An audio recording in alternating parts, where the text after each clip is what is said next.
Gostaria de cumprimentar a todos os servidores da Rede Municipal de Ensino de Fazenda Rio Grande, presentes nessa noite, para este grande evento de início de ano letivo, com o nosso palestrante, professor Marcos Meyer. Gostaria de cumprimentar aos servidores das redes de ensino vizinhas, da região metropolitana, da rede particular de ensino, as pessoas da comunidade, porque quando falamos de Marcos Meyer, muitas pessoas querem vir ouvi-lo. E nós temos essa oportunidade hoje aqui em Fazenda Rio Grande. Externo, os nossos cumprimentos às autoridades presentes, aos secretários que se fazem presente nessa noite. Gostaria de cumprimentar a nossa secretária municipal de educação, a professora Rafaela Sardá, e a toda a equipe da Secretaria Municipal de Educação. E neste momento, para fazer uso da palavra, gostaria de convidar a nossa secretária municipal de Educação, Rafaela Sardá, e logo em seguida, o nosso palestrante já estará se direcionando ao palco para darmos início à nossa palestra. Então vamos receber a Rafaela com a salva de palmas.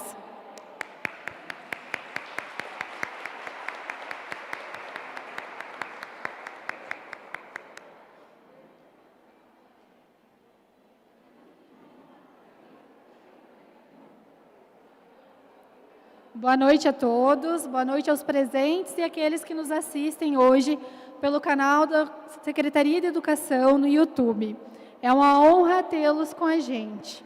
As pessoas que aqui estão e que nos assistem estão certamente comprometidas com a educação do nosso município, que não foi fácil sair do trabalho, passar em casa, enfrentar toda essa chuva e estar aqui hoje. Então eu agradeço a presença de cada um de vocês. Aproveito esse momento para reforçar o agradecimento à nossa equipe da Secretaria, que organizou e trabalhou muito para que a gente pudesse trazer esse evento e fazer esse sonho se tornar realidade. Espero que esse seja o primeiro de muitos eventos, de muitos professores e educadores renomados que possamos trazer para o nosso município e melhorar a qualidade das nossas formações e, consequentemente, do ensino dos nossos alunos. Espero que vocês gostem, aproveitem. Obrigada.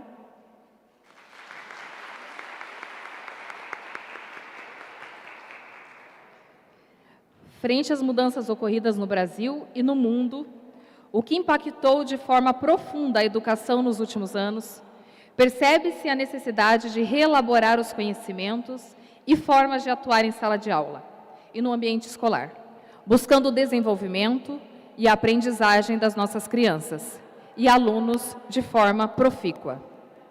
Temos a honra de receber o educador paranaense, professor Marcos Meyer, psicólogo, professor de matemática, escritor e mestre em educação, colunista e comentarista da Rede Globo no jornal Bom Dia Paraná, palestrante consagrado, palestrou na Itália, apresentando uma proposta de ampliação da teoria da modificabilidade cognitiva de Hillel e Feuerstein. Autor de mais de 10 livros, foi indicado ao Prêmio Jabuti com mediação da aprendizagem na educação especial, de autoria da editora Intersaberes. O best-seller O Castelo das Sete Portas é campeão de vendas. Então, neste momento, gostaria de convidar o professor Marcos Meyer para fazer uso da palavra. Vamos recebê-lo com a salva de palmas.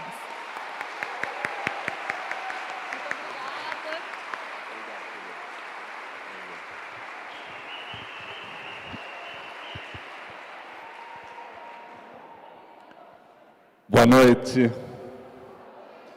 Gente, é um prazer enorme estar aqui com vocês.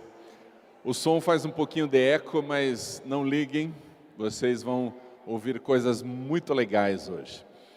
Eu vou trazer informações para vocês que vêm da educação, que é uma vovozinha, é uma ciência muito antiga. Vou trazer informações da psicologia, que é uma ciência adolescente, que ela é muito nova. E também informações da neurociência, que é um bebê em termos de ciência. E eu vou trazer isso, gente, com o objetivo de ajudar você em sala de aula. Eu não tenho objetivo nenhum de dizer que você está fazendo alguma coisa errada, não tenho objetivo de te criticar, qualquer coisa desse tipo, não. Eu só quero ajudar, é só essa a minha intenção, tá bom? Mas para começar, eu vou contar uma história para vocês. Só que para entender essa história, eu preciso contar dois aspectos culturais de Uganda. Uganda é um país da África, onde tem muitas aldeias, e as aldeias são muito pobres, muito pobres. Em geral, as crianças nessas aldeias não vivem muito, porque falta alimento. E aí olha o que aconteceu. Alguns jovens da Inglaterra foram fazer uma viagem para Uganda, foram visitar Uganda para conhecer esse país. E começaram a perceber que as crianças nas aldeias morriam muito cedo. Só que eles também perceberam, gente, que tem criança que vai em frente, que não morre, vai embora. E eles começaram a perceber qual é a diferença das famílias que têm criança grande e das famílias que as crianças só morrem. E eles descobriram, gente, que onde tem criança grande, ou seja, sobreviveram, tem uma vaca. O pai da família tira o leite da vaca, leva até a cidade, vende o leite e com o dinheiro compra comida, remédio e traz para a família. Então as famílias que sobrevivem, as famílias, entre aspas, ricas, são as famílias que têm uma vaca. Quando eles perceberam isso, eles criaram uma instituição, uma ONG. Se você não vai ver agora, tá? Senão fica todo mundo no celular. Não veja agora. Mas eles criaram uma ONG chamada Send a Call, envie uma vaca. Você entra nessa ONG, deposita, por exemplo, R$50. Você dá lá R$50 de presente para a ONG. Sabe o que eles fazem? Eles vão juntando dinheiro até dar o preço de uma vaca. Quando eles têm o preço de uma vaca, eles compram uma vaca de um produtor local e dão de presente para uma família dessas aldeias. Gente, a família chora. Eles ficam emocionados, porque agora eles sabem que os filhos vão sobreviver. E aí, a família tem que assinar um documento que a primeira vaquinha que nascer dessa tem que ser doada para outra família, não pode ser vendida. E assim, isso está espalhando, gente. Olha que coisa linda é isso. Salvando crianças. Então, esse é o primeiro aspecto que é importante que vocês saibam. O segundo aspecto é referente a casamento. Para um homem casar, ele é obrigado, não tem discussão, ele é obrigado a dar um dote para a família da noiva. Então ele dá um presente para o pai da noiva. Se não der o dote, não casa.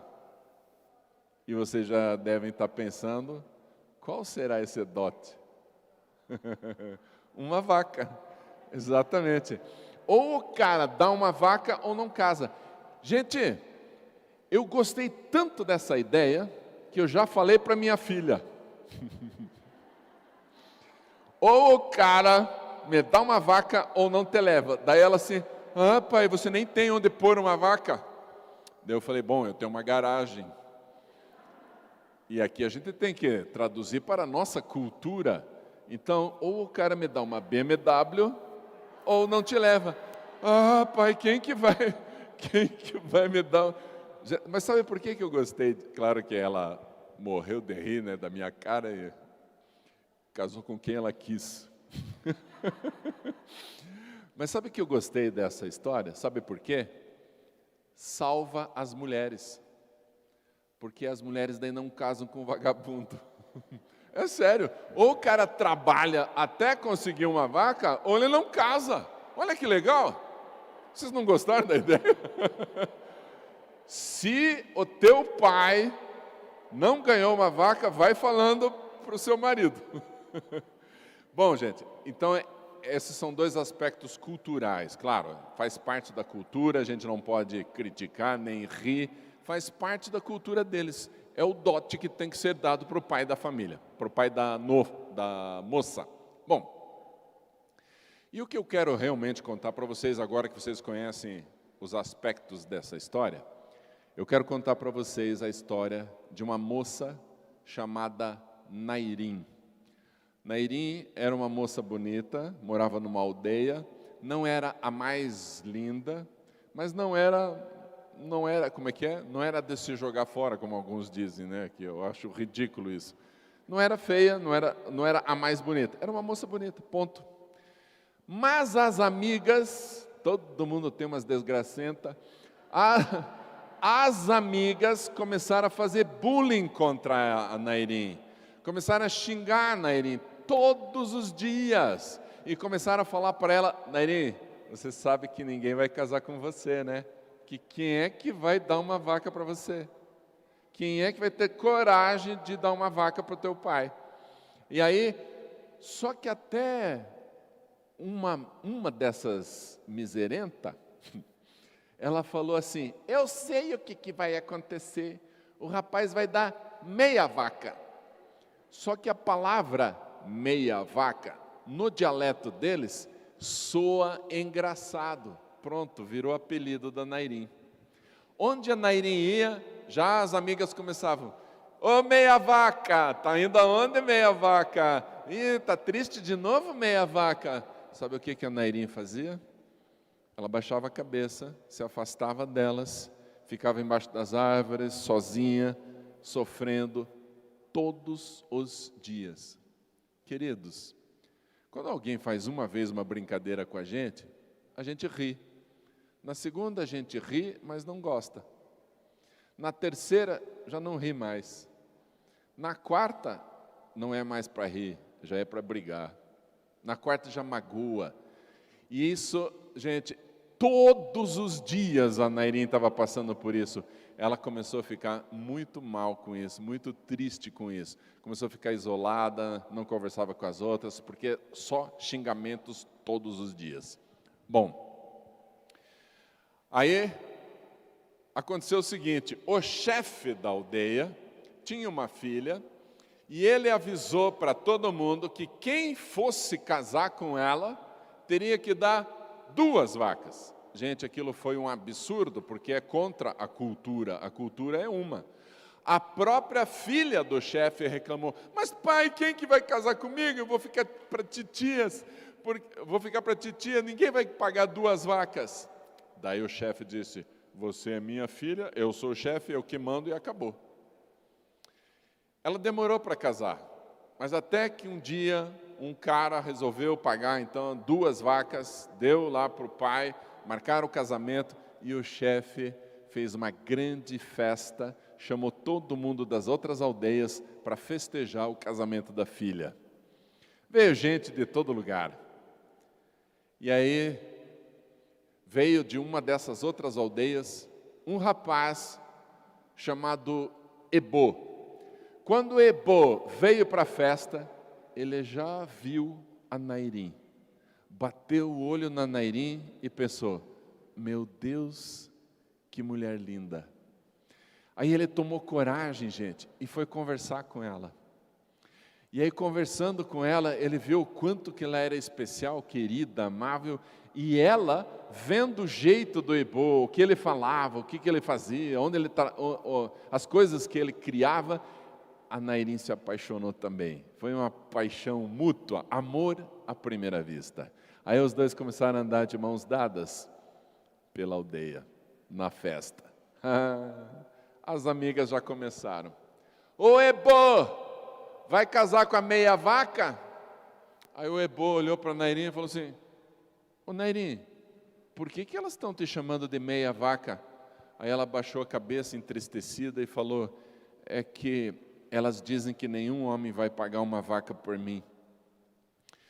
Meu Deus do céu, você é linda, por que você não joga uma pedra nelas?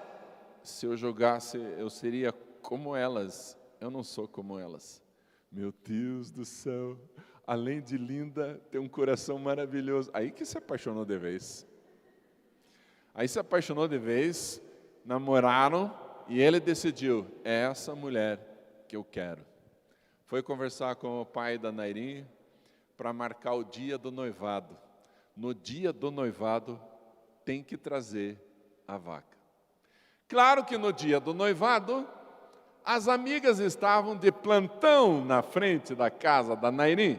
A Nairim esperando que viesse lá da outra aldeia, o Ebô, ela lá na frente de casa esperando e nada do Ebô aparecer. E as amigas já começaram, ele voltou a ser inteligente, ele não vai vir não. Coitada Nairim, que chato isso, né? Começando a tirar sarro de novo da Nairim. Nenhum homem vai ter essa coragem, ainda bem que ele ficou inteligente de volta. Aí aquela uma que xingou ela de meia vaca, falou assim, ô meninas, vocês não estão entendendo? Ele está demorando porque ele está cortando a vaca no meio. Daí elas começaram a apostar, ele vai trazer a parte da frente ou a parte de trás? De repente, lá no horizonte, começou a levantar uma poeira e as amigas, é tanta poeira porque ele está arrastando a vaca, é isso mesmo, é isso mesmo. Sabe o que o Ebô fez? O Ebô trouxe 5 vacas.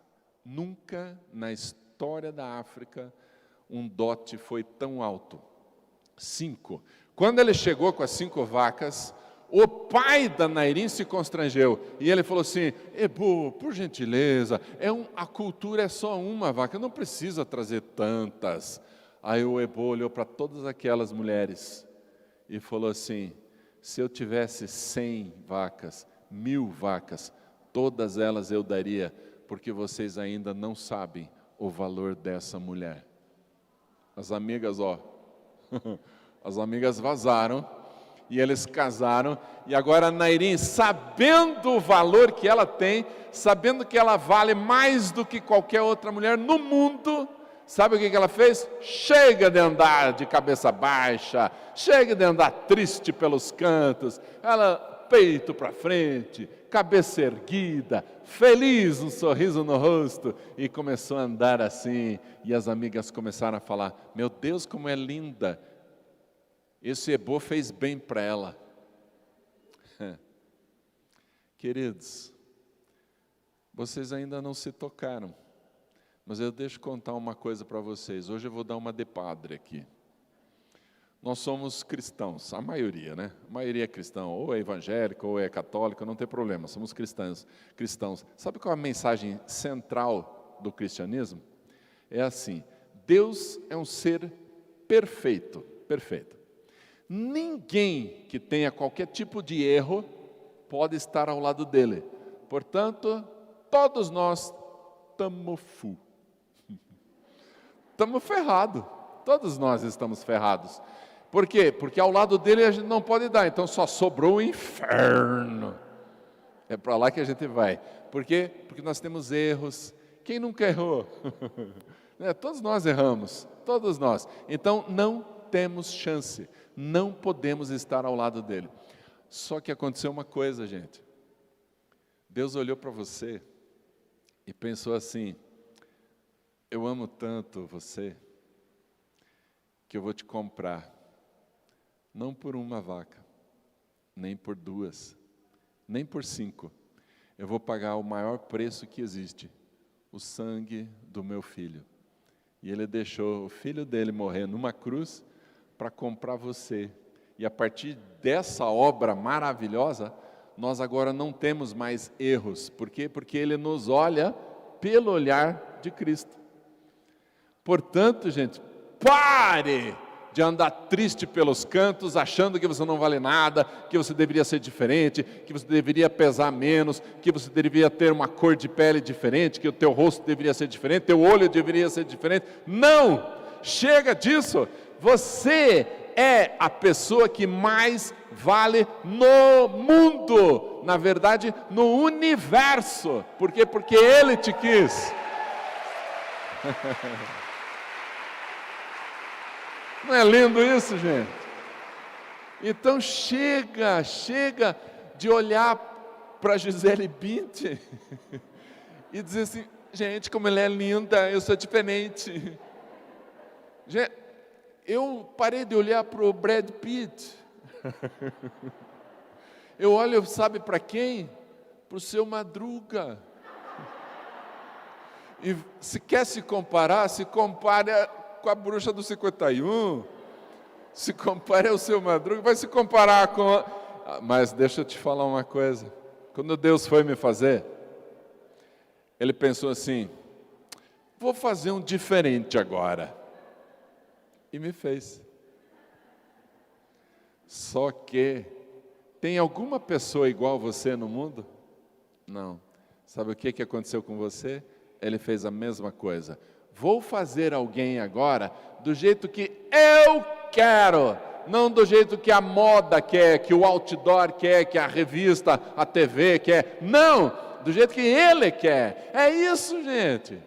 Agora pensa, se você vale tanto, se você é linda do jeito que é, lindo do jeito que você é, não importa mais qualquer tipo de crítica, mas principalmente, chega de você se criticar, de você olhar para dentro de você, você é cruel demais com você mesmo. Joga essas coisas fora e seja feliz. O tempo que você tiver aqui nesse planetinha vai ser um tempo gostoso. Vai ser um tempo de alegria. Sabe quem vai ganhar? As crianças que estão com você. Elas sairão ganhando. Por quê? Porque não dá para a gente ser a Dona Amargura, que daqui a pouco eu vou falar dela. Daqui a pouquinho eu falo. Mas antes disso, antes de falar da Dona Amargura, deixa eu falar para vocês então, rapidamente, eu vou fazer um resgate histórico das mentalidades da educação. Queridos, não se preocupem, não vou dar uma aula de história, eu só vou falar sobre as mentalidades que já passaram a respeito do que é ser um professor, do que é educar, do que é ser um bom professor. Eu sei que vocês ficam animados quando eu começo, mas eu paro de tirar.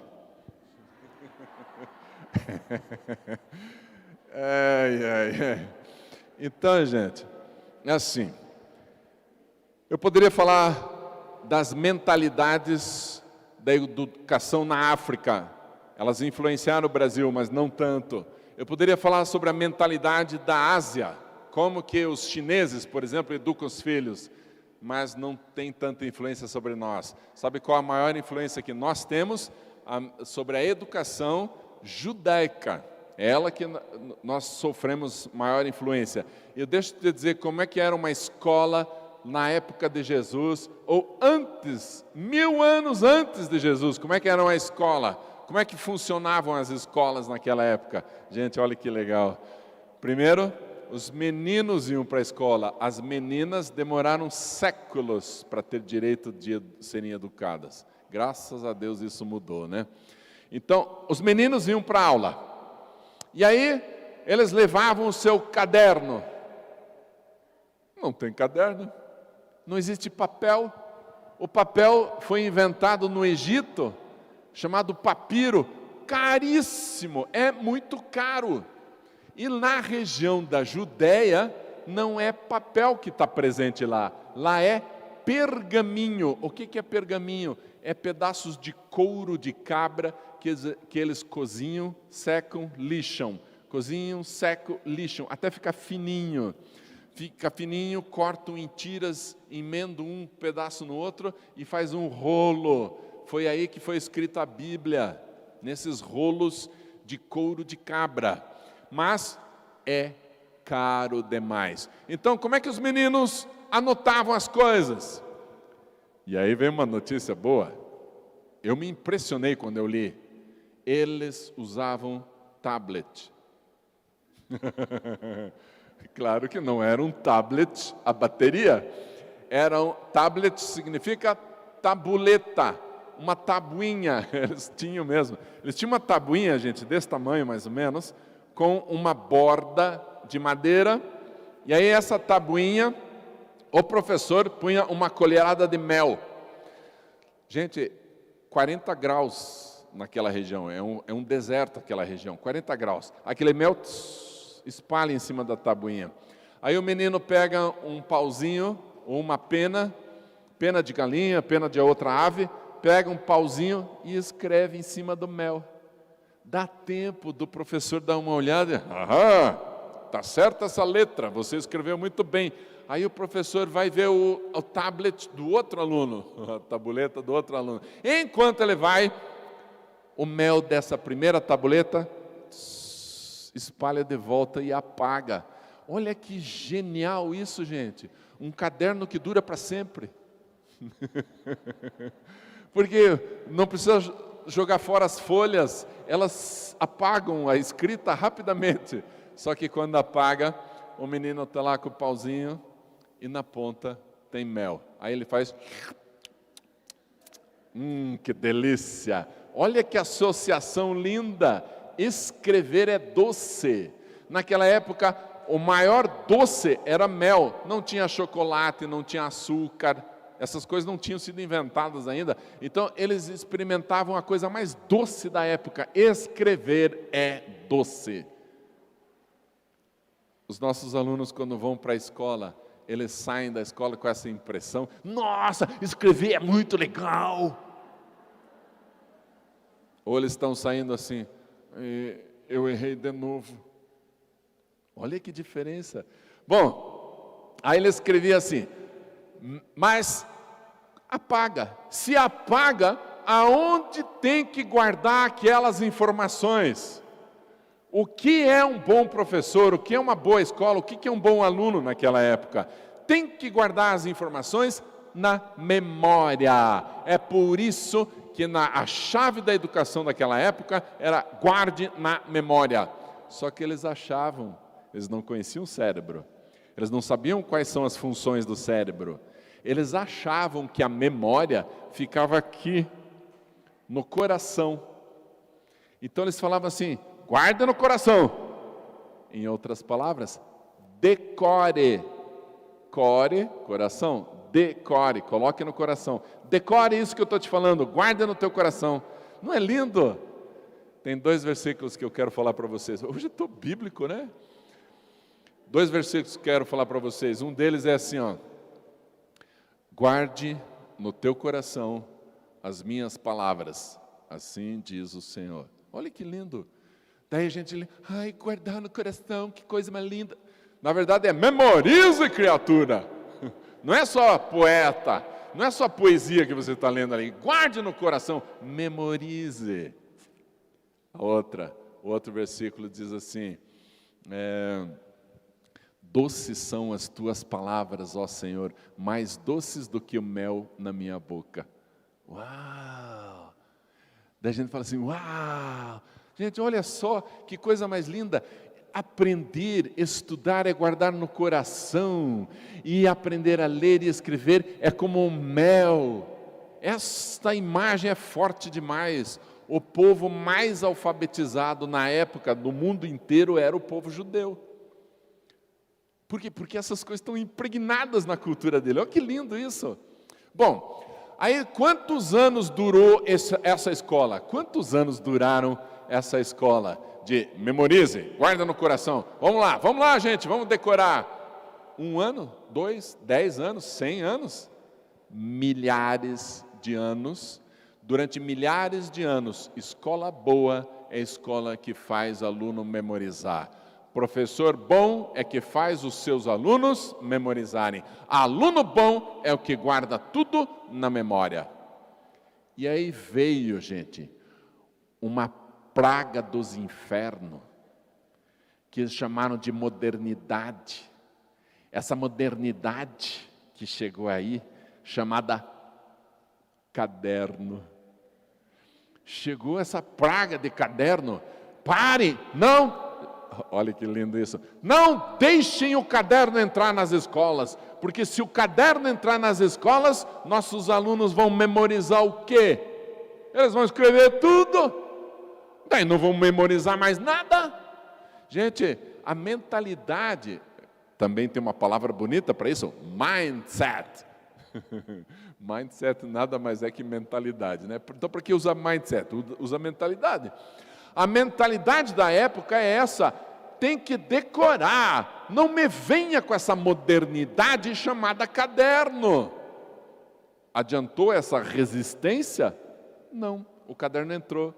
O caderno entrou e agora mudou a escola. Escola boa não é mais a que manda memorizar. Escola boa é que enche o quadro e manda o aluno copiar. Essa é a escola boa. E aí lá em Curitiba, tem uma professora, eu sei que aqui não tem, mas lá em Curitiba tem uma professora, gente, que ela enche o quadro e fala assim: vamos lá, crianças, copiem que eu já vou apagar. As crianças copiam, ela vai lá, apaga e enche de novo. Porque escola boa é que enche o quadro. Escola boa que faz aluno copiar. Isso que é escola boa. Mas aí veio uma novidade, gente.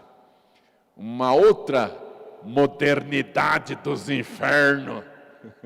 Qual foi a outra modernidade que chegou? Livro. Aí os professores falavam assim: meu Deus do céu, se esse negócio de livro entrar nas escolas, nossos alunos vão copiar o quê? Está tudo no livro. Então não deixa livro chegar aqui. Quando eu fui dar uma palestra lá na Itália, uma veneziana me falou, veneziana parece que foi uma janela que falou comigo, né? Uma mulher que nasceu em Veneza, uma mulher que mora lá em Veneza, me falou assim, uma professora veneziana, com as janelas todas abertas, uma professora veneziana falou assim para mim: Marcão, você sabia? Agora eu sei que eu sou Marcão porque eu ganhei um crachá aqui. Ela me disse assim: Marcão, você sabia que em 1600 e pouco, os vereadores aqui de Veneza fizeram uma lei proibindo gráficas e editoras, porque eles acreditavam que se houvesse gráfica na cidade, já ia aparecer livro, e se os livros chegassem na mão dos alunos, eles não iam copiar mais nada.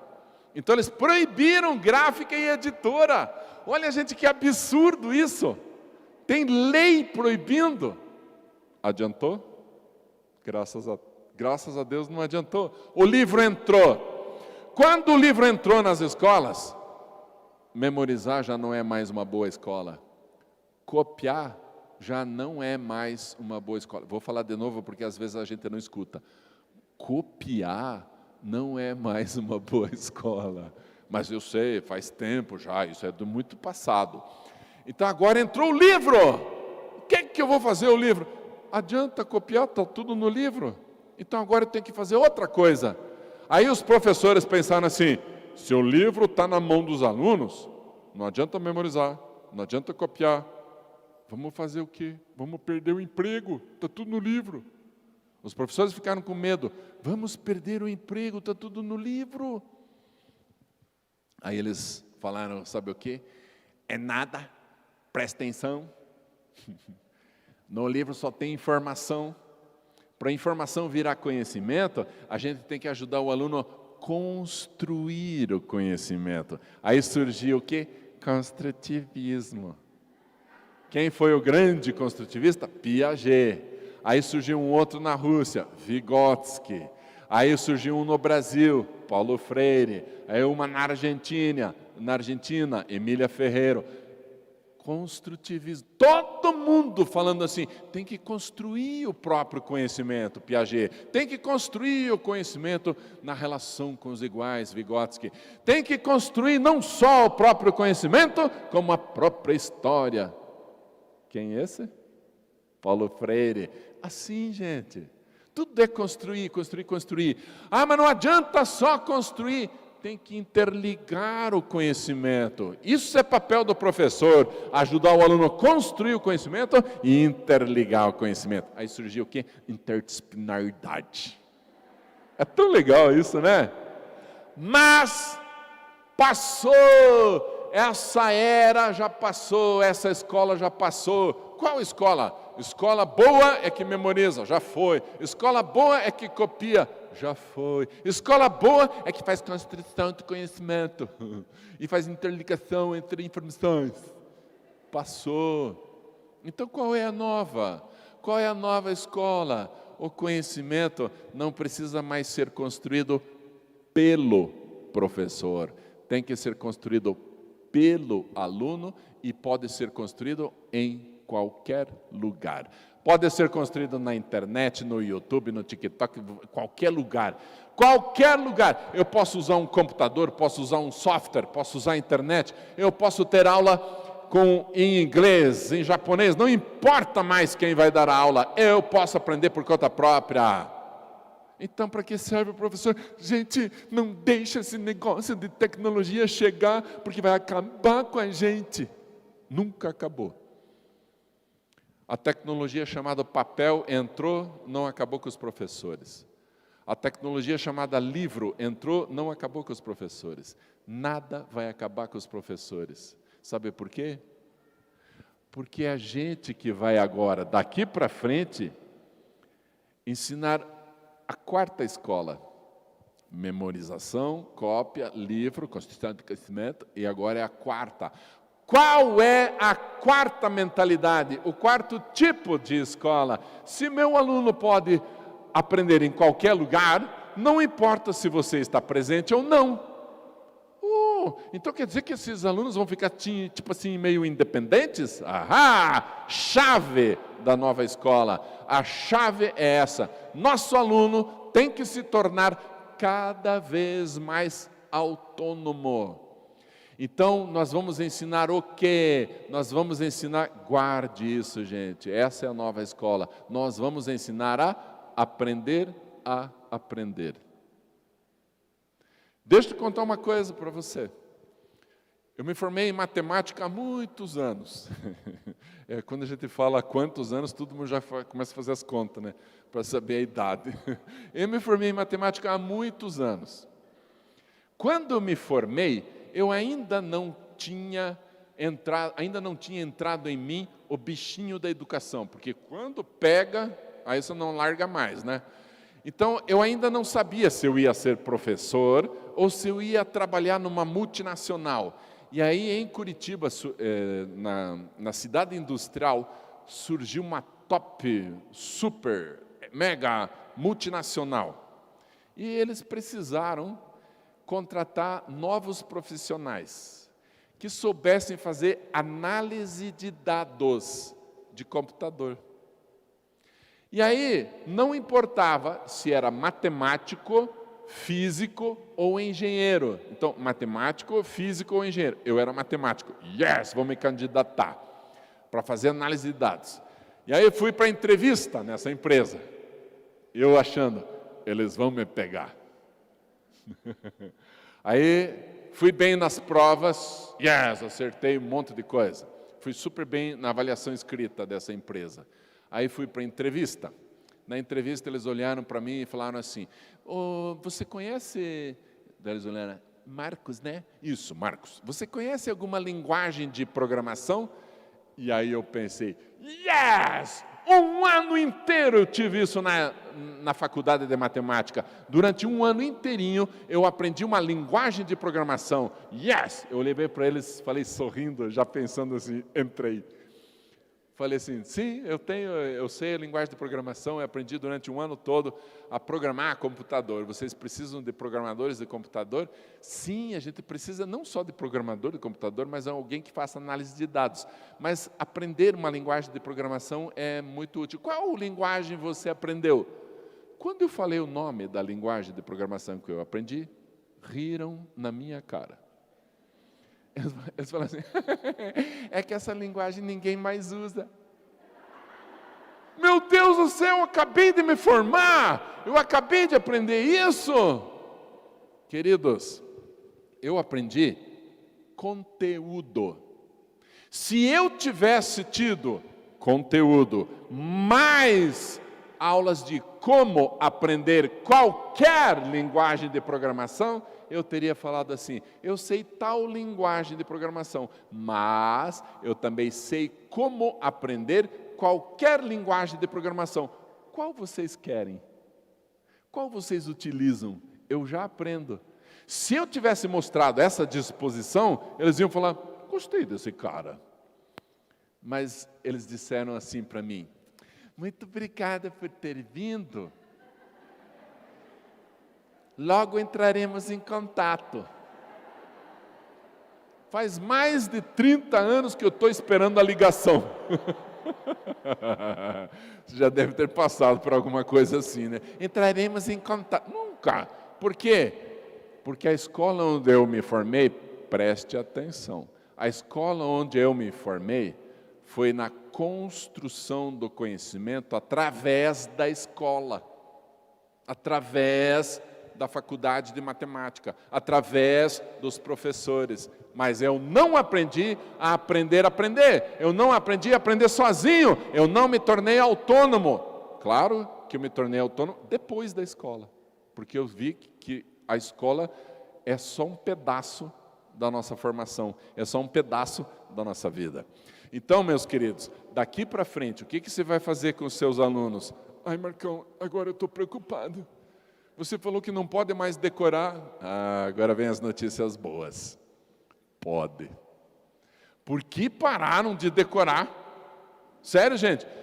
Ah, Piaget falou para parar de decorar tabuada.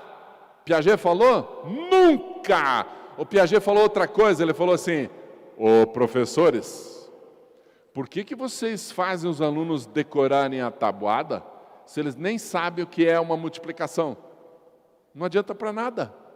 Faça o aluno, preste atenção, construtivismo, ele é dessa época, faça o aluno construir a tabuada para depois memorizar. Ele precisa construir a multiplicação para depois memorizar.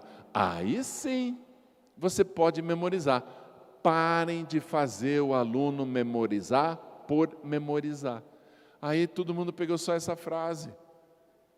Gente, como ninguém mais memoriza nada, as coitadas das professoras que vão ensinar divisão para os alunos é um inferno, porque daí tem que fazer um método longo. Por que tem que fazer aquela desgraça do método longo? Porque os alunos não sabem tabuada. Por que não sabem tabuada? Pararam de decorar.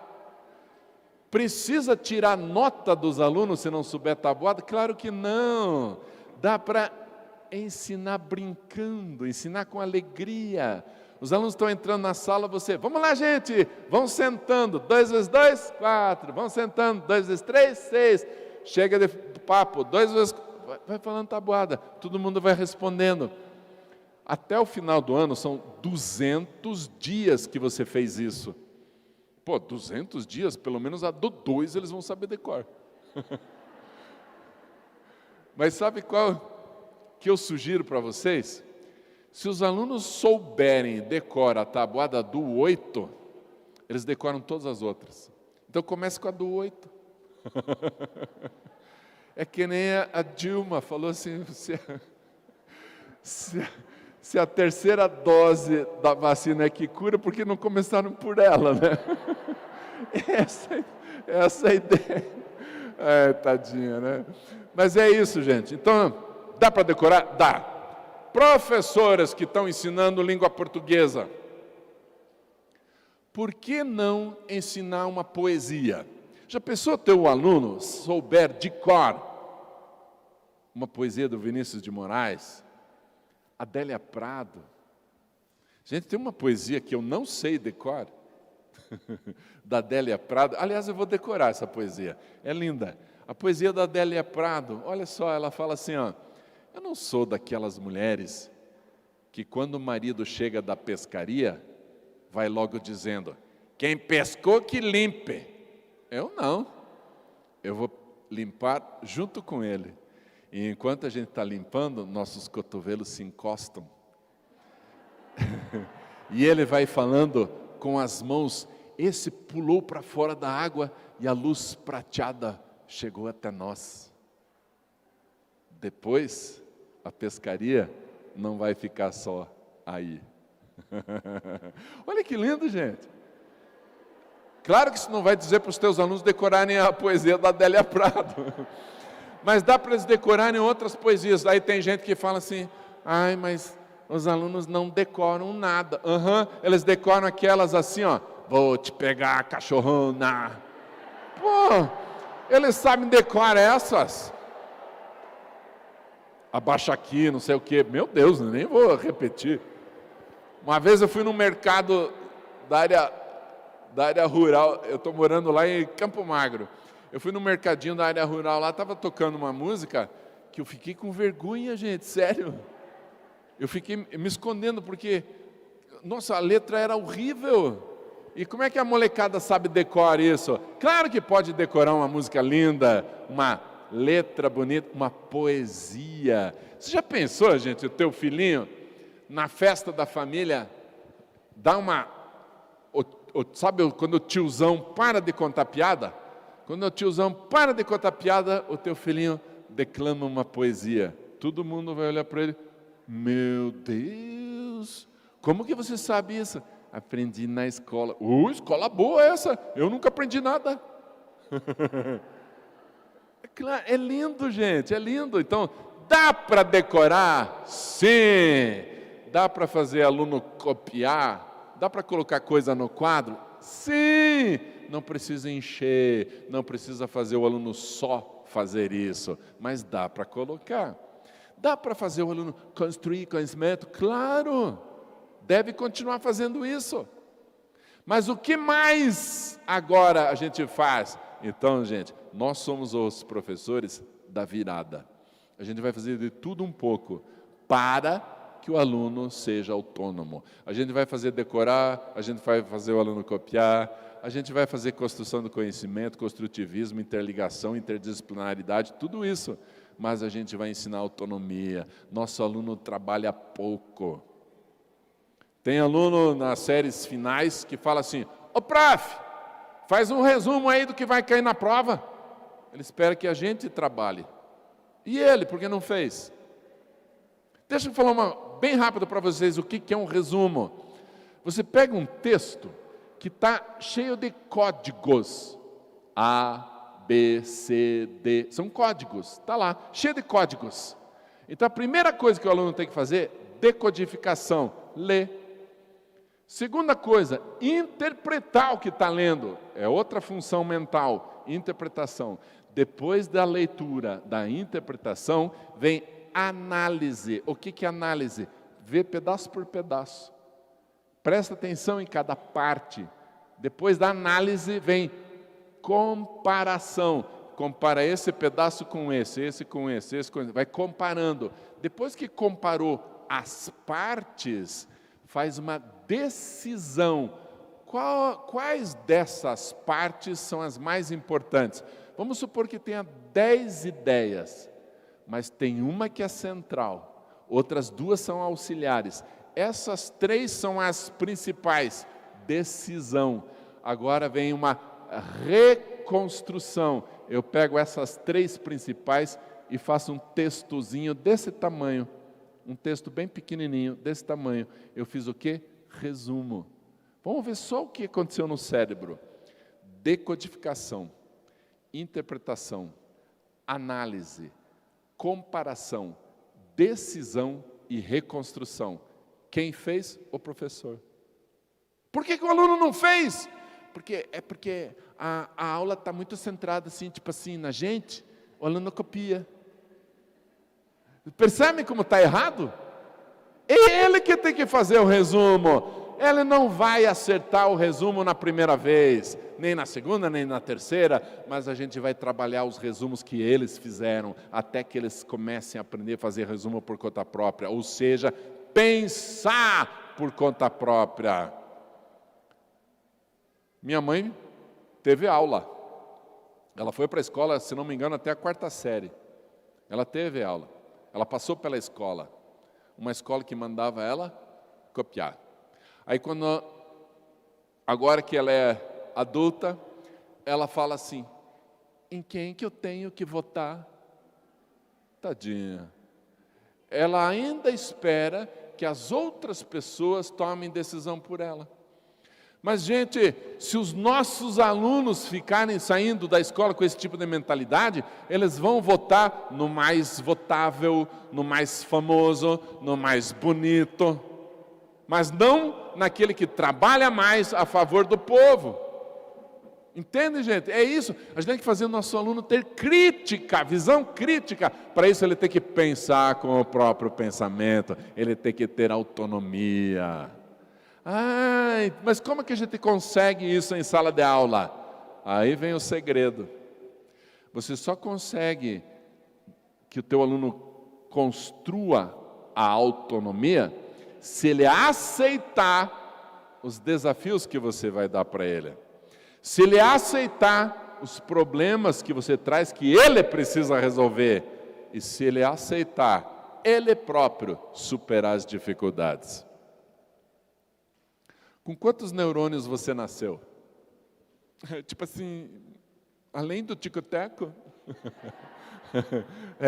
Quantos? Vocês têm ideia de quantos neurônios você nasceu? Mais ou menos 100 bilhões de neurônios. E o mais legal é que assim, ponha rapidamente a mão onde estão os neurônios. A gente faz assim, né? Gente, aqui está a maior parte, mas os neurônios estão no corpo todo. Cheio de neurônios. Os meus dedos têm neurônios. Por quê? Porque são eles que recebem as informações, levam pelos nervos, entram no cérebro e eu digo, encostei numa mesinha. Então eu só sei que eu estou encostando em algo porque os neurônios me trouxeram a informação. Quantos neurônios? 100 bilhões. Tem neurônio por todo lugar. E quanto mais sensível for a parte do corpo, mais neurônios tem.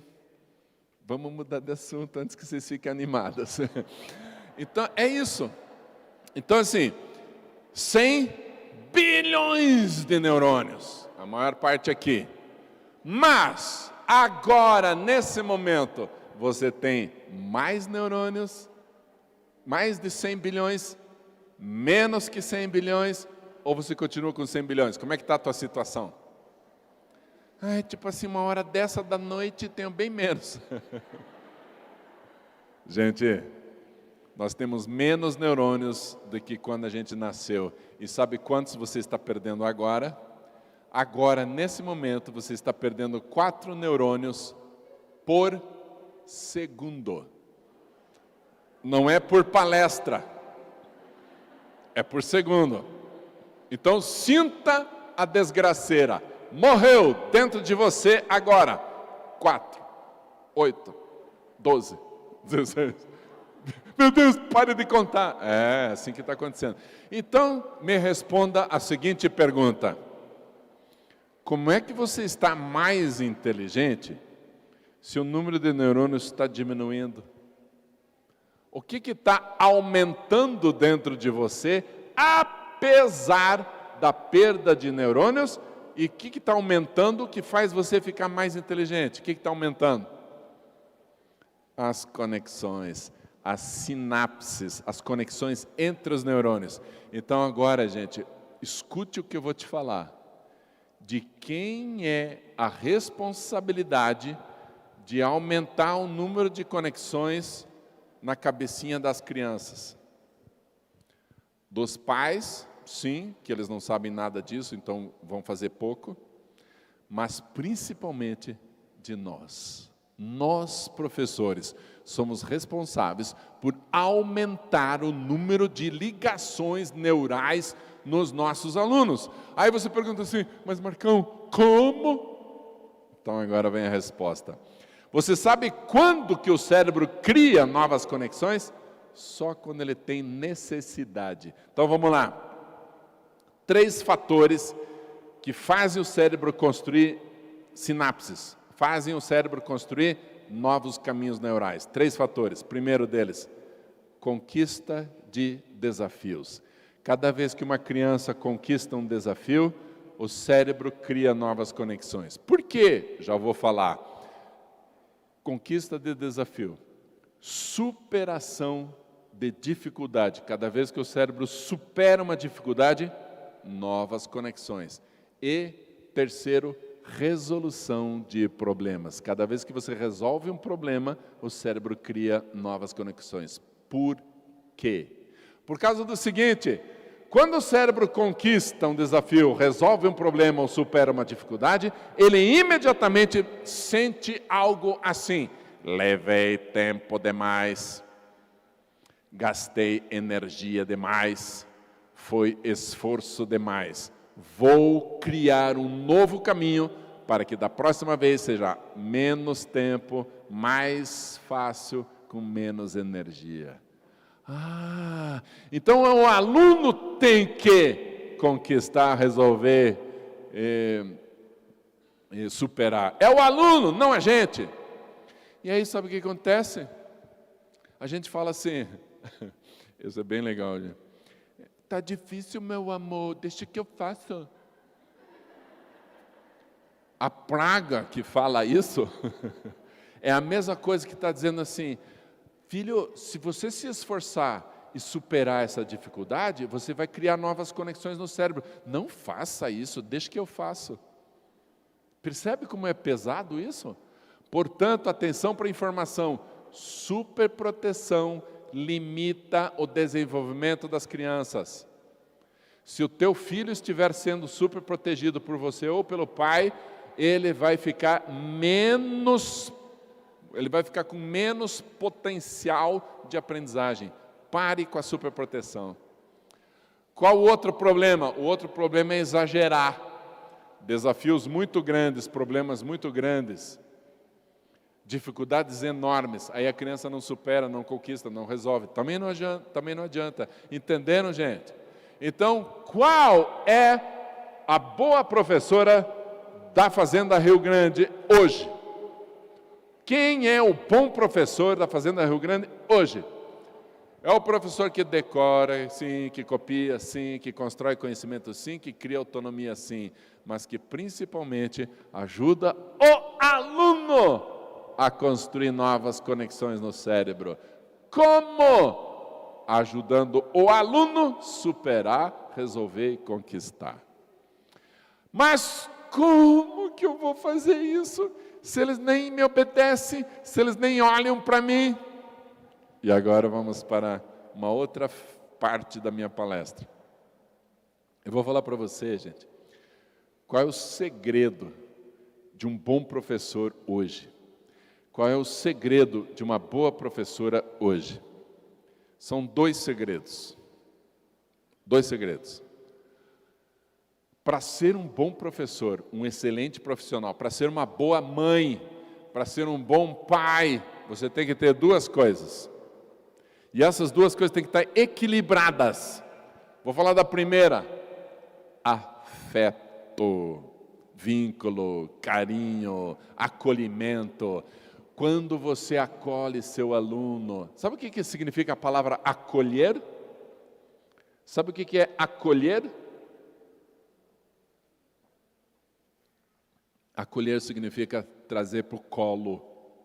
Claro que você não vai pegar a criança no colo, não é isso. Senão eu ia querer dar aula para adulto. Não é isso. Acolher significa escutar com respeito, ouvir com atenção. Isso, gente, isso, respeitar as perguntas. Aí o aluno fica animado, ele quer participar. Isso é acolher, isso é criar vínculo. Eu vou contar uma história que aconteceu comigo, super interessante, sobre acolhimento. E o outro fator, você tem que ter acolhimento. O segundo fator, autoridade. Eu vou contar para vocês uma história, depois eu falo sobre o equilíbrio dos dois fatores, tá bom? Vamos lá. Eu dava aula de matemática no ensino médio, primeiro ano do ensino médio, alunos de 14 anos, por aí. E aí eu construo muito bem o vínculo com eles. Eu sou amigo deles, bato papo, tal, tiro sarro brincando, tiro sarro de mim para eles rirem. Aliás, esse é um segredo, sabia? Quer fazer teu aluno rir? Não tire sarro dele, tire sarro de você. Aí todo mundo ri, ninguém fica magoado, só se você ficar magoado com você mesmo. É sério, tem gente que quer ser engraçado e brinca com as outras pessoas, tira sarro das outras pessoas. Podem observar, gente. Observem os humoristas na televisão. Quando o cara começa a humilhar alguém, ninguém gosta. Mas quando o cara tira sarro dele próprio, todo mundo cai na risada. Por exemplo, Tiririca. Já viram o Tiririca tirar sarro de alguém? Ele tira sarro dele o tempo todo. E todo mundo ri. A gente nunca vê o Tiririca fazendo piada racista, piada contra judeu. Nunca vê. Por quê? Porque ele não faz contra as outras, ele faz contra si. Então, vocês, professores, nunca tirem sarro do aluno, tirem sarro de você. Quantos micos que você pagou, essas coisas que são legais. Então, eu fiz vínculo com aqueles alunos, eles eram todos meus amigos já, e aí eu passei uma lição, aprenderam, e eu por dentro, yes! Só que a gente adora quando o aluno faz pergunta, não gosta? Aí eu comecei, vamos lá, gente! Quem quiser fazer uma pergunta, pode fazer. Nada, ninguém fez. Vamos, pessoal, pode perguntar, não tenham medo. Nada. A terceira vez que eu falei, pessoal, se tiverem uma pergunta, não se constranjam, pode fazer. Aí um lá no fundão falou assim, prof, posso fazer assim uma pergunta, tipo, nada a ver com a matéria? Não deixe. Eu falei assim, pode, faz a pergunta aí. Já te falaram que você tem a voz parecida com a do Renato Russo? Eu falei, muito obrigado, eu gosto das músicas do Renato Russo. Você é gay também? Bom, como eu brinco com eles, e eu sempre tiro sarro de mim, nenhum problema, eu não tenho preconceito. Então eu não considerei ofensa, não considerei desrespeito, foi uma brincadeira. E ele estava sorrindo para mim, ele também estava brincando. Só que a turma não levou isso na brincadeira. A turma fez assim. Eles sentiram que o colega me desrespeitou. Aí nós temos um problema. Se a turma achar que você foi desrespeitado e você não faz nada, aí você perde a autoridade. Então agora eu tenho que tomar uma atitude. Eu tenho que tomar, por causa da turma. Então eu fui até ele, coloquei a mão no ombro dele, já tirei, porque se deixar daí eles têm certeza. Estou brincando. Pus a mão nele, já tirei. Por que a gente encosta nas pessoas que a gente quer que nos ouçam? Porque o cérebro do meu aluno tem uma programação assim, o cérebro de todos tem essa programação. Quem encosta no meu corpo tem intimidade comigo. Quem tem intimidade comigo, eu escuto. Então ele não vai discutir, não vai brigar, ele não vai bater boca comigo. Ele ficou preparado para me ouvir, só. Aí eu falei assim para ele, depois a gente conversa. E continuei a aula. Gente, coitado. Ele ficou num silêncio total. Os 5 amigos dele olhavam para ele e faziam assim. Na hora do intervalo, o pessoal foi saindo. E ele ficou no enrolation. Sabe aquele negócio assim de fazer tudo lerdo? Guardou o caderno. Ele ficou por último. Todo mundo saiu, ele ficou por último. Aí ele veio, eu estava aqui, até puseram aqui uma poltroninha para mim. Ai, que maravilha. Eu estava aqui sentado na mesa dos professores, preenchendo o diário de classe. Já escutaram esse nome? O diário. Eu estava lá preenchendo o diário de classe, e aí, sério, eu estava só de olho, né? O que esse cara vai fazer? E aí, gente, foi tão legal. Enquanto eu estava preenchendo, ele veio com aquele jeitão dele assim. Prof, foi mal aí, Em adolescentez, o que ele falou? desculpa, ele acabou de pedir desculpa. Tem professor que não entende a língua dos adolescentes e briga. Então peça desculpa, rapaz. Aí ele vai dizer o quê? Não vou. Só para brigar. Então não enfrente o aluno, principalmente dos 10 anos para cima, não enfrente. Por quê? Porque é isso que eles querem sentir que eles têm poder de desequilibrar você. Não caia na armadilha. Então o que eu fiz na hora? Claro que eu não fiz isso, né? Então peça desculpa. Claro que não. Olhei bem para ele e falei assim, cara, parabéns. Só as pessoas que evoluem como pessoas profissionais e têm sucesso na vida, que têm coragem de pedir perdão. Parabéns. Professor, não vai fazer nada comigo? Não, você foi maduro o suficiente para pedir desculpas, vai em paz. Valeu. Só que ele foi... valeu. Só que ele não acreditava. Valeu. Ele foi, mas ficou me olhando. Vai que é brincadeira, né? Aí, gente, quando ele abre a porta, os 5 amigos dele estavam lá. Eu não sei o que eles falaram, mas eu sei o que aconteceu na aula seguinte. Na aula seguinte, gente, eu entrei na sala, aí um grupinho aqui estava batendo papo, eu comecei a dar aula, os 5. A gente quer ouvir o prof aí, ó. Eles estavam do meu lado, os mais bagunceiros estavam do meu lado. Do lado de quem? Da aprendizagem, do trabalho, do aprender. É isso, gente. Então, ouça com o seu coração. Respeite, mesmo quando você for desrespeitado, porque você vira referência emocional. Amar quem te ama é fácil. Respeitar quem te respeita é fácil.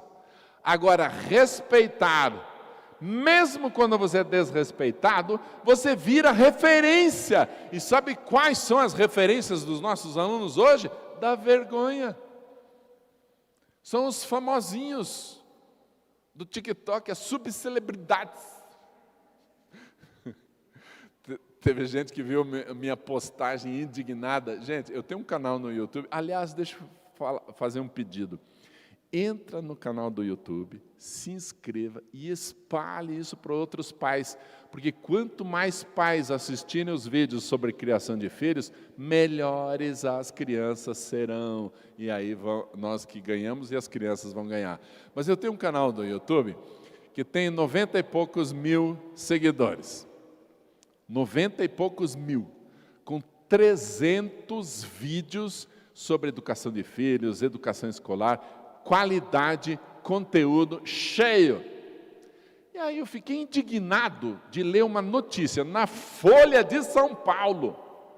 Eu li uma notícia que o ex-marido, gente, ex-marido, não é nem marido, o ex-marido da Luana Piovani entrou no BBB e ela ganhou mais de 1 milhão de seguidores no YouTube. Gente, olha que absurdo, eu me matando lá, colocando conteúdo de qualidade, 90 mil. Aí a Luana Piovani ganha 1 milhão de seguidores, porque o ex entrou no BBB. Gente, eu fiquei na hora, fiquei tão indignado, porque eu pensei assim, como que vai dar certo um país desse, né? Se conteúdo de qualidade não é tão requisitado, solicitado. Gente, podem seguir a Luana, tá? Não tem problema. Só que me sigam também. E espalhe isso. Vamos fazer virar 1 milhão, 1 milhão de seguidores. Voltando. Quando você vira referência emocional, teus alunos passam agora para a segunda fase. Então vamos lá. Construção de vínculo, afeto, respeitar mesmo quando é desrespeitado, ok? Primeiro fator. Aí você consegue exercer o segundo. O segundo é autoridade. Você precisa exercer autoridade. Qual autoridade? Se fizerem bagunça, você manda para a direção. Não, nada. Vamos lá. Preste bem atenção. Você é autoridade. Por quê? Primeiro, você já tem experiência de vida que te autoriza a dar conselhos, que te autoriza a falar, te autoriza a ensinar. Segundo, você fez um curso que te autoriza a ser professora, ou pedagogia, ou magistério, não importa. Você fez um curso que te autoriza. Você fez um concurso que te autorizou a ser professora municipal. Aí você foi entrevistada pela diretora da sua escola, que te autoriza a estar naquela sala. Portanto, só aqui você já tem 4 autoridades dentro de você. Você é autoridade. Então não precisa conquistar a autoridade, não precisa ir atrás da autoridade. Você é autoridade. Para quê? Aham. Agora vamos lá. Para que ser autoridade? Vamos imaginar uma cena. Todos vocês agora, todos nós, vamos assistir um filme no cinema. Nós fomos num cinema. E aí o guarda já passou a corrente nas portas lá de trás por onde a gente entrou, para não entrar mais ninguém que não tenha pago. Então está tudo lá dentro do cinema, as portas já estão trancadas, a luz desliga. E aí vai começar o filme. Em vez de começar o filme, puff, fogo. Alguma coisa pega fogo. E aquele incêndio começa a ficar super forte e enche de fumaça dentro da sala. E a gente fica desesperado. Por quê? Porque ninguém prestou atenção. Cadê a desgraça da saída de emergência? Atrás não dá mais para ir porque está tudo com corrente. Então a gente tem que sair pela saída de emergência. Onde é que está a saída de emergência? E a fumaça vem e ninguém enxerga nem onde pisa. Acabou. Aí um moleque de 15 anos de idade começa a gritar lá no meio, todos nós estamos lá no meio ele começa a gritar assim: por aqui, eu estou do lado da saída de emergência, vem, siga a minha voz, vem para cá, me siga, aqui, a saída é aqui. Aí a gente se reúne, faz um grupinho e fala assim: está se metidando esse moleque, 15 anos acho que manda na gente, 15 anos ele acha que é alguma autoridade. Você acha que alguém vai fazer essa besteira? A gente vai correr na direção dele. Por quê? Porque ele é autoridade naquele momento. Por quê? Porque é ele que está organizando a saída. É ele que está organizando o trabalho. Para que serve a autoridade? Para organizar o trabalho. Para que serve a secretária de educação? Para organizar o trabalho da Secretaria de Educação. Para que serve a autoridade do professor em sala de aula? Para organizar o trabalho de aprendizagem em sala de aula. Para isso que serve. Mas agora a gente deu uma ampliada. Para organizar o trabalho de cada aluno construir a própria história, sim. Cada aluno copiar, sim. Cada aluno memorizar, sim. Não, nós estamos fazendo tudo dentro de sala de aula. Tudo que for possível para que o nosso aluno seja autônomo cada vez mais. É para isso que você vai usar a tua autoridade. Então não tenha medo de exercer autoridade. Eu tive. Quando eu me formei em matemática, fiz a entrevista, não passei. Tá bom, você é professor. Adorei ser professor, estou lá. Mas olha o que aconteceu. Fui dar aula numa escola pública na cidade de Campinas, no estado de São Paulo. Entrei nessa escola, os professores da casa, os macaco velho, vieram conversar comigo e falaram assim para mim: Marcão, a gente já viu aí que você gosta de dar umas risadas, a gente já viu que você gosta de mostrar os dentes. Cuidado! Se você mostrar os dentes nessa 5ª série, eles vão subir na tua cabeça e você não vai conquistar a sua autoridade. Ah, é? Aham. Então, não brinque, não ria, não seja engraçado. Senão você não conquista a sua autoridade. Oh, valeu. Gente, essa praga de conselho fez eu acreditar numa coisa errada. Qual? Que eu tenho que conquistar a minha autoridade. Preste atenção, se você tem que conquistar algo, esse algo não é teu. Então, dentro da minha cabeça, no meu inconsciente, estava assim: eu não tenho autoridade, eu tenho que conquistar a minha autoridade. Maior furada. Gente, foi terrível. Eu achei que eu tinha que conquistar a minha autoridade. Então, sabe como é que eu entrei na sala? Entrei na sala serião, carrancudo. Atenção, alunos, eu sou o professor Marcos, você é o professor de matemática de vocês. Aí fui para o quadro, comecei a dar explicação e tal. Gente, quando eu explico, eu brinco, porque eu sei que o humor é uma emoção. E quando a gente associa uma emoção a uma aprendizagem, fixa a aprendizagem. Todas as coisas que você aprendeu com mais emoção, você não esquece. Por isso que a gente não esquece a primeira vez, porque foi muito emocionante. Tudo aquilo que você grava com alegria, emoção, prazer, essas coisas ajudam a fixar, você não esquece. Então eu comecei a explicar e fiz uma brincadeira. Na hora, caíram na risada e já descobriram. Ele não é grosso, não. Ele não é carrasco, não. Ele não é durão, não. Subiram na minha cabeça. Eu tive dificuldades com aquela turma o ano inteiro. Eu pedia para ficar quieto, não ficavam. Foi terrível, gente. Aí eu aprendi uma coisa, que não dá para acreditar nos macacos velhos, a gente tem que estudar. E aí, estudando, eu descobri o seguinte, que eu tenho autoridade. Eu sou autoridade, não preciso conquistar nada. Eu só preciso exercer a autoridade. De que jeito? Vínculo, com afeto, com respeito, aí eu exerço a autoridade. Aí dá certo. Segundo ano foi maravilhoso, me apaixonei por educação, nunca mais saí. Então, gente, guardem isso. Afeto e autoridade. Mas, quais são os grandes problemas? E agora eu vou mostrar para vocês quais são os grandes problemas. Primeiro deles, transferência de autoridade. Esse é o grande problema. Olha só a mãe falando assim para o menininho: você para com isso, senão eu vou contar para o seu pai. Na cabeça da criança já ficou assim: ah, é o pai que tem autoridade, essa mulher não. Aí a vida dessa mãe vira um inferno. Essa criança não obedece, faz o que quer o dia inteiro. E aí quando chega o pai, vira santo.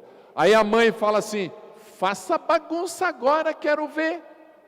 Se a criança tivesse coragem, ela falaria assim: não faço porque agora quem tem autoridade chegou. Gente, transferência de autoridade é errado, nunca façam isso. Eu vi uma mulher fazer transferência de autoridade para o motorista do ônibus. O filhinho dela estava andando em cima das cadeiras do ônibus, segurava aqui e ia passando assim, ó. Só que tinha gente sentado. Ele pisava entre a pessoa e a cadeira, sujava as pessoas. E aí todo mundo fazia assim, ó. Mas ninguém se metia com a criança. Mas quando ele chegou numa velhinha, a velhinha olhou bem para ele e disse: saia daqui, menino, não me encoste. Aí quando a mamãe percebeu que ali ia dar problema, a mãe lá do fundo do ônibus falou assim: amor, desce daí. Me deu uma vontade de jogar a mãe para fora do ônibus.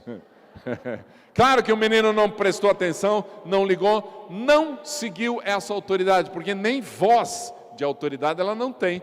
Aí o menino continuou. Quando ele voltou, mesma coisa, quando ele voltou, deu de frente com a velhinha, ela falou assim: se pisar aqui, te jogo pela janela. Aí a mãe falou assim lá do fundo do ônibus: amor, desce, senão o motorista vai parar o ônibus e vai botar você para fora. É o motorista que vai decidir alguma coisa, é ele que vai ter autoridade, porque a mãe não tem. Nunca transfira a autoridade. Infelizmente, muitas famílias estão transferindo a autoridade para a escola. Vê aí o que vocês fazem, porque a gente não aguenta mais. Não aguenta porque são os incompetentes na área da educação. E quem vai ensiná-los? Nós temos que dar aula para pai também. É verdade, tem que dar, não tem jeito. Se eles não fizerem, sobra para nós. E como que professor faz transferência da autoridade? É tão legal. O professor faz assim, ó. Psh, para com a bagunça, senão eu vou mandar para a coordenadora.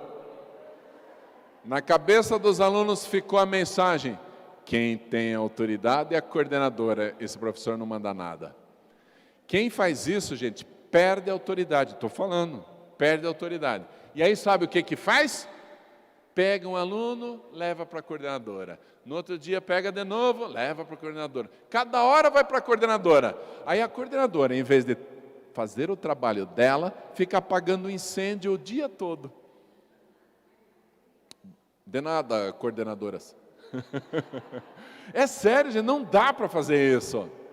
Agora você deve estar perguntando assim, professor Marcão, mas eu tenho uma certa dificuldade de exercer a autoridade, porque eu sou do tamanho dos meus alunos. Né? Aliás, nós dois do lado fica legal pra caramba.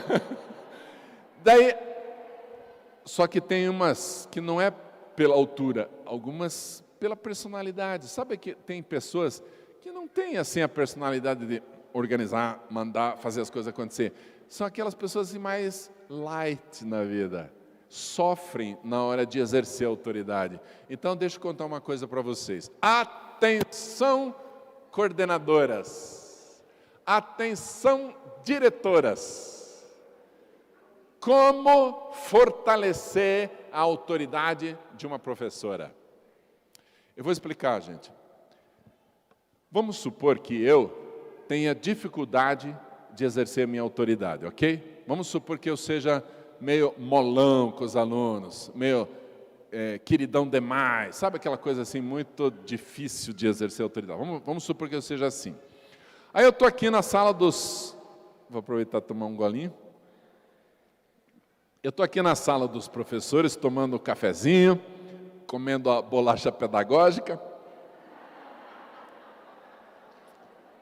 Toda a escola tem aquela mofenta. Aí eu estou aqui na sala dos professores, tranquilo. Aí vem o diretor. O diretor olha para mim e fala: aí, Marcão, tudo bem? Tudo. Nós somos amigos há anos.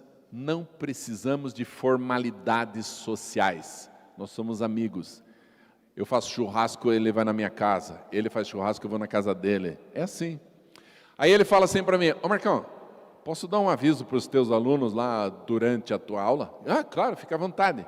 Pronto, combinado. Não precisa formalidades sociais. E olha como é que está. Estou aqui no quadro negro, escrevendo aqui, tananá. Aí o diretor aparece na porta. Quando o diretor aparece na porta, eu já sei o que ele vai fazer. Ele apareceu, eu ponho o giz aqui e venho aqui para o canto, para dar espaço para ele. Aí o diretor entra na sala e ele vem aqui na frente e fala assim: atenção, alunos, a partir da próxima semana, horário, papapá, ele dá o recado dele. Deu o recado, ele faz assim para mim e sai. Ok? Na cabeça dos alunos, ficou assim: que diretor power! Foi só entrar que o professor se cagou de medo e veio aqui no cantinho. Esse diretor tem poder, esse diretor é autoridade, porque o professor morre de medo dele. As formalidades sociais, ouça o que eu vou te dizer, as formalidades sociais não são para você, são para os alunos. Então como que tem que ser? Vamos lá, vamos repetir a história com a outra versão, a versão que deve ser. Estou aqui na sala dos professores, batendo papo, está tranquilo. Aí o diretor vem: ô Marcão, posso ir lá na tua sala dar um aviso para os alunos? Claro, fica à vontade. Pronto, entre nós não precisa. Mas olha o que acontece quando eu estou dando aula. Eu estou dando aula aqui, aí ele na porta, não entra. Professor, com licença, entre. Posso dar um recado para os seus alunos? Fique à vontade. Atenção, alunos, a partir da próxima... Ele dá o recado. Quando ele termina, obrigado, professor, desculpa atrapalhar a sua aula. Não tem problema, seja bem-vindo. Tchau, sai. Na cabeça dos alunos ficou assim, que professor power! Para entrar, o diretor pediu autorização. Só entrou porque o professor mandou. Entre. Só falou porque o professor autorizou. Fique à vontade.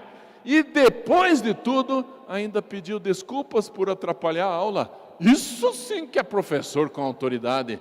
Tomara que esse professor nunca me leve para o diretor. Porque se ele me levar, ele vai dizer para o diretor o que ele tem que fazer comigo.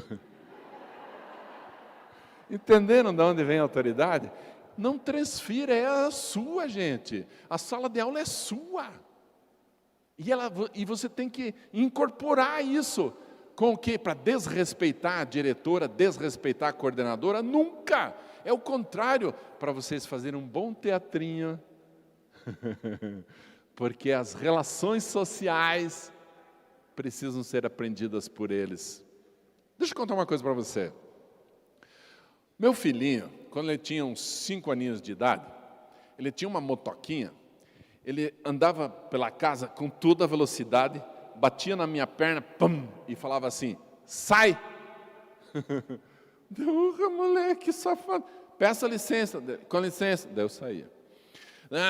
De repente, pum, sai, pai! Filho, pede licença, não é assim que fala.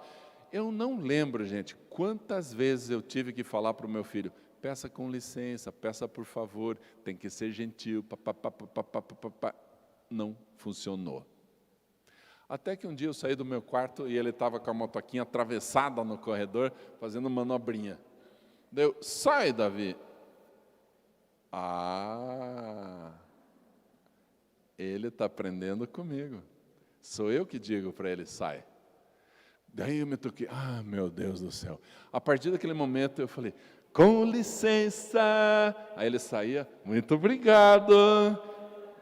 Tudo que eu falava com ela, com licença, Davi, por favor, Davi, muito obrigado, Davi.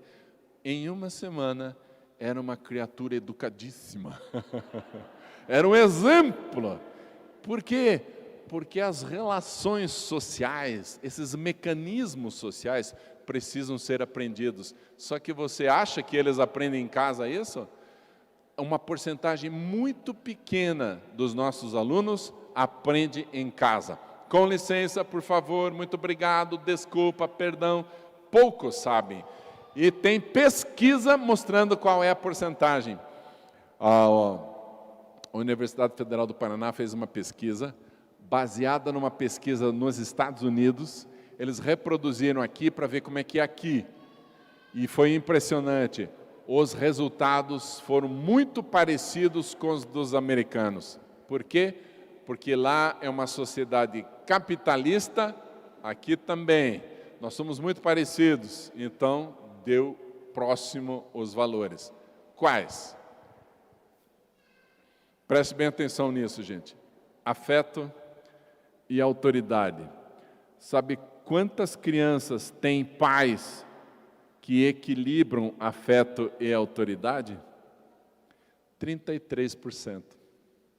Só 1/3 dos seus alunos, 1/3 dos seus alunos têm pais adequados em relação ao afeto e à autoridade. A outra porcentagem, gente, é impressionante. Em torno de 40%, eles não têm afeto nem autoridade. Pais negligentes, pais que transferem tudo para a escola, 40%.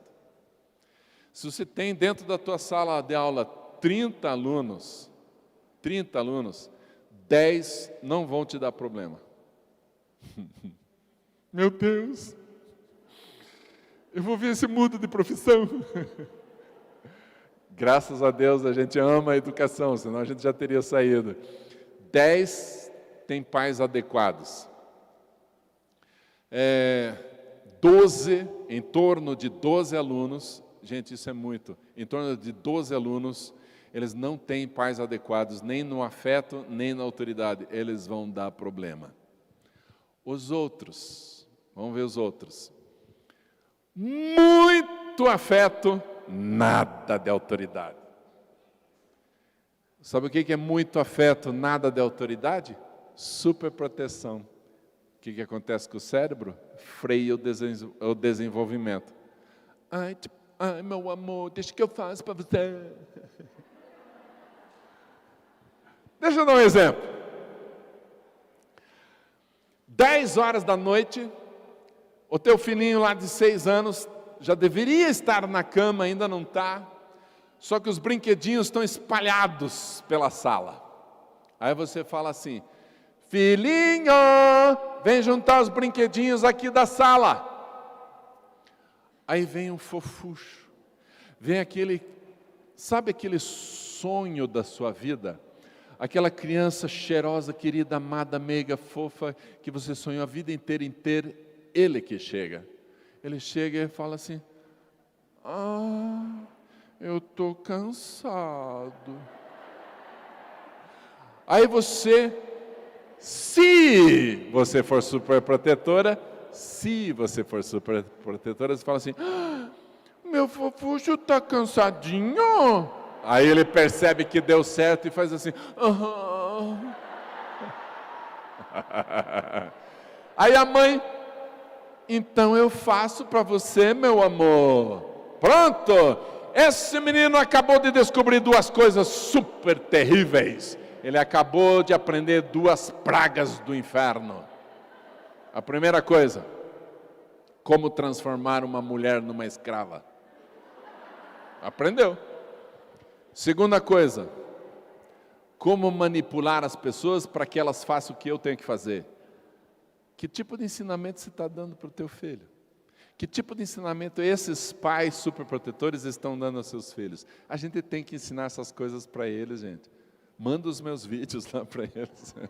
Eu aprendi a fazer marketing. Então, tem que mudar. Agora, então, como que você faz? Mas, Marcão, é 10 da noite, ele está cansado. Se eu mandar, ele vai chorar, vai brigar, vai fazer, não vai dar certo. O que eu faço? Assim, ó, gente, olha que legal. Filhinho, vem juntar os brinquedinhos aqui da sala. Aí vem o fofucho: eu estou cansado. Queridos, agora é a hora da estratégia psicológica. Você olha para ele e fala assim: você está cansado que nem eu? Ele não tem saída. Pronto, já está identificado, ele está junto com você, ele e você estão iguais. Aí você joga a segunda armadilha: e você está com soninho também que nem eu? Nós dois. Aí você fala assim: nós dois estamos cansados e com sono? Então você pega lá e eu pego aqui. Não peça, não dê chance para discutir. Tem gente que fala assim: então você pode pegar um? Não, ele vai falar: não dê chance, gente. Você tem que falar assim na hora: então você pega ali, eu pego aqui. Claro que você pega 20, põe na caixa, aí ele vai se arrastando. Pega um e põe na caixa. Mas está trabalhando. Aí você pega o resto, põe na caixa, ele pega o último. Quando ele põe o último na caixa, você fala assim: meu Deus do céu, você... Agora joga para ele: você trabalhou mesmo cansado e com sono? Parabéns! Bem-vindo ao mundo real. Não é assim que a gente faz? Trabalha cansado e com sono, mas vai trabalhar, não tem chance. E quem que está ensinando isso? A mãe está ensinando para ele desde bebezão. Desde pequenininho, ele já sabe, trabalhar tem que trabalhar. Agora vai ver como é que estão os adolescentes hoje. Pede para lavar louça. Por que não aprendeu ainda? Se teu filho adolescente ainda reclama de lavar louça, ou de passar aspirador, de cuidar do cachorro, está tudo errado.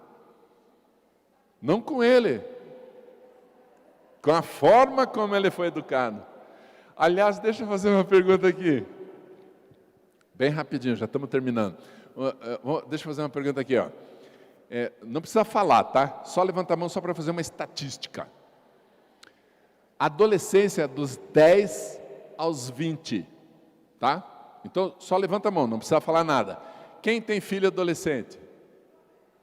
Ok. Quem tem cachorro? Dá mais do que adolescente. Quem tem os dois, adolescente e cachorro? Muito obrigado. E vocês sabem a diferença? Gente, deixa eu falar uma coisa para você. Saia daqui com essa informação. Quem tem filho adolescente e cachorro, nunca mais precisa limpar cocô de cachorro. Porque quem tem que limpar o cocô do cachorro, dar ração e trocar água, é o adolescente. Aí ele vai falar assim para você: ah, mas não fui eu que comprei esse cachorro não é meu. Ele vai falar um monte de coisa assim. Deixa falar. Aí você fala assim: que mais, meu filho? Eu não gosto. Diga mais alguma coisa. Eu tenho nojo de cocô de cachorro. Deixa ele falar, deixa falar. Aí você fala assim: é teu? Esse Wi-Fi? Ou sou eu que pago? Quem que te deu esse celular? Quem te dá roupa? Quem que te dá comida? Filho, eu estou ficando com nojo de pagar a internet. Tá bom, eu cuido do cachorro. Sabe o que vai fazer? Na primeira vez, ele vai fazer um bico desse tamanho e vai se arrastando. Aí pegar o saquinho lá, guardar o cocô, jogar fora e tal. Meia hora para fazer uma coisa que faz em 5 minutos. Com um bico ainda. Daí no segundo dia ele pensa assim: não adianta eu reclamar, não adianta fazer cara feia, não adianta eu resistir.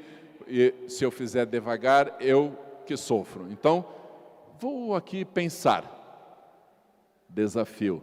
Como fazer isso de forma mais rápida? Problema. Será que eu consigo estabelecer uma ordem para fazer com mais velocidade? Conquista, desafio, resolução de problema, superação de dificuldade. Ele está ficando mais inteligente. Então, é porque você sacaneia seu filho que você manda ele limpar o cocô? Claro que não. Porque você ama tanto seu filho que você quer que ele evolua e aprenda a responsabilidade, aprenda o valor do trabalho. Essas coisas têm que ser ensinadas aos papais. E sala de aula, mesma coisa, gente. Uma vez, sério, gente, uma vez um aluno meu trouxe, eu passei um exercício para fazer. Atenção, alunas, amanhã cedo, na primeira aula, trago esse exercício resolvido numa folha de caderno. Não precisa capa, não precisa espiral, não precisa cabeçalho. Só o exercício resolvido com o teu nome em cima. Vai valer nota. Aí no outro dia os alunos trouxeram, eu fui recolhendo as folhas, muito obrigado. Aí veio o André. O Andrezinho veio com a folha,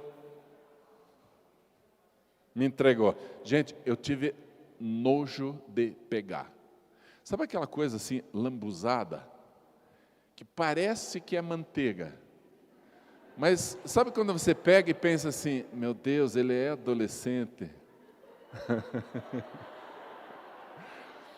Estava um nojo aquilo. Aí ele falou: ups, é que eu derrubei café. Ele fez na hora do café da manhã. Manteiga, café, tudo lambuzado aquela folha. Aí sabe o que muita gente faz? Da próxima vez faz mais caprichado.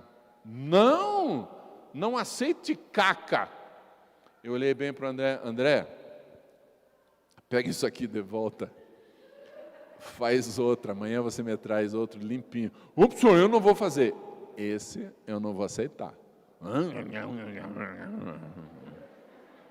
No outro dia, gente, ele trouxe passado a limpo e até cortou as bolinhas do espiral. Sabe o que ele aprendeu?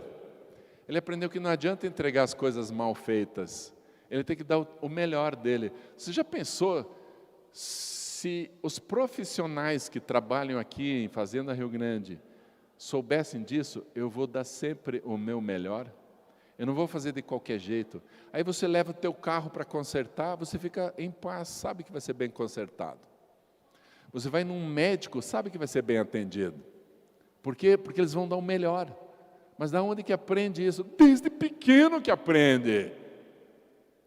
Teu filho lava a louça, aí deixa aquela lambuzeira na pia, no chão e tal. Faz limpar. Eu não sou empregada. Nem eu sou a sua. Pode limpar. Mas por que você faz? Porque você é carrasco? Não, porque você ama tanto que você quer que seja cada vez melhor. Fechando. Eu, como professor, eu vou continuar fazendo meus alunos memorizarem coisas lindas e úteis. Tabuada. Pode ser tabuada, pode ser outra coisa. Eu vou continuar fazendo meus alunos copiarem a essência de cada conceito que eu estou explicando. Ótimo. Eu vou continuar fazendo meus alunos lerem bons livros e construírem conhecimento a partir do livro. Yes. Eu vou ajudá-los a entrar na internet, usar software, usar computador, internet, celular, para aprenderem sozinhos. Eu vou ensiná-los. E eu vou fazer isso de que jeito? Eu vou construir vínculo com eles. Eu vou ser afetivo, eu vou respeitá-los cada vez mais. E como que eu faço? Exercendo a minha autoridade, porque eu sou autoridade. E por que eu faço tudo isso? Porque eu quero que eles sejam cada vez melhores. Espero vocês no meu canal. Valeu, gente, muito obrigado.